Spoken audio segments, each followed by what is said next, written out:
The Houthi rebels and Yemeni government have conducted a prisoner swap as peace talks begin.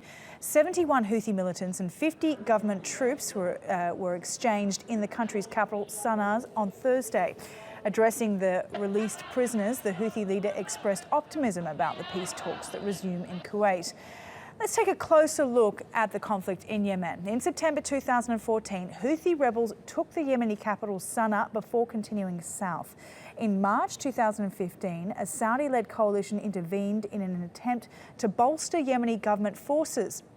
Now, backed by the coalition, Yemeni government forces and their allies have managed to push the Houthis back, but large parts of the country are still under the rebel group's control.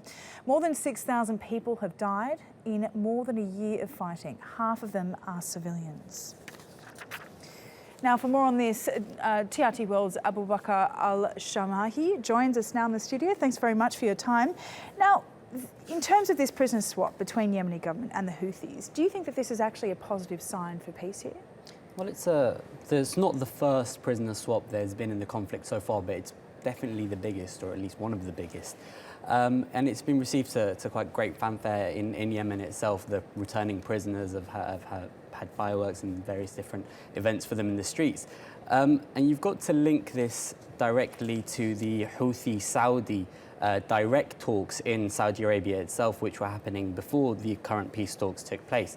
And it's a confidence-building measure. It's another way of saying that we're trying to get all the sides in the conflict to begin trusting each other and to move forward with actually ending this conflict. There's been a number of peace talks already, though, and a number of failed peace talks too. With this one now, what makes it different, and do you think it's likely to succeed? Well, this is, as you said, this is now the third peace talk. The first two were held in Switzerland last year. And both those peace talks, I mean, there was a ceasefire announced with both those peace talks, and that ceasefire was in reality never implemented. The same thing is more or less happening this time. A ceasefire was announced, but on the ground fighting has continued across the country.